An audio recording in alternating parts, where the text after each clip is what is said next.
अग्निवीर योजना व उसके फायदे को लेकर भाजपा के पूर्व विधायक लाभचंद बाफना ने दुर्ग भाजपा कार्यालय में पत्रकार वार्ता ली और कांग्रेस पर देश के साथ विरोध कर सस्ती राजनीति करने का आरोप लगाया।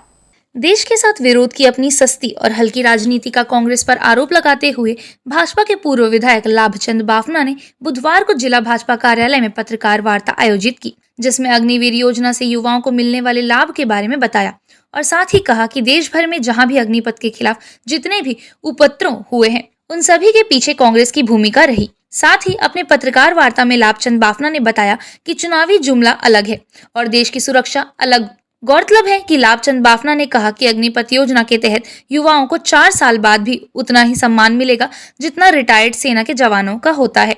उन्होंने कहा कि कुल 46,000 लोगों की प्रस्तावित भर्ती में से 11,500 यानी 25% सेना में ही स्थायी होंगे। शेष 34,500 अग्निवीरों के लिए रक्षा मंत्रालय, गृह मंत्रालय, अर्धसैनिक बल और राज्य पुलिस आदि में अवसर दिए जाएंगे। और साथ ही इस योजना के कारगर साबित होने के बाद देश में अन्य विभागों, शहीद रेल और सेल में भी युवाओं को रोजगार देने इस तरह की योजनाएं बनाई जाएंगी। इस अवसर पर पूर्व विधायक लाभचंद बाफना सहित अन्य भाजपा पदाधिकारी उपस्थित हुए।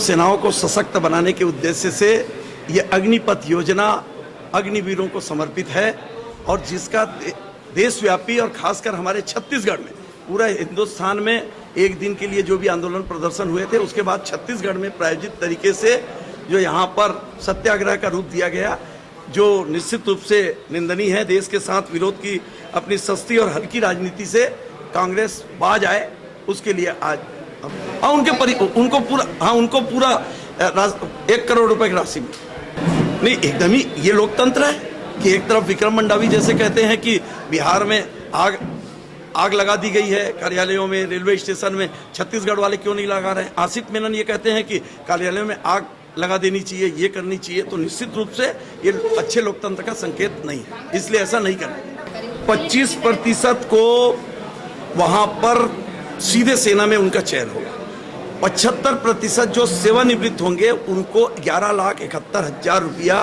सीधे बिना इनकम टैक्स, बिना सर्विस टैक्स के उनके खाते में जमा होगा। इसके अलावा अन्य सुविधाएं उनको कंटिन्यू मिलेगी।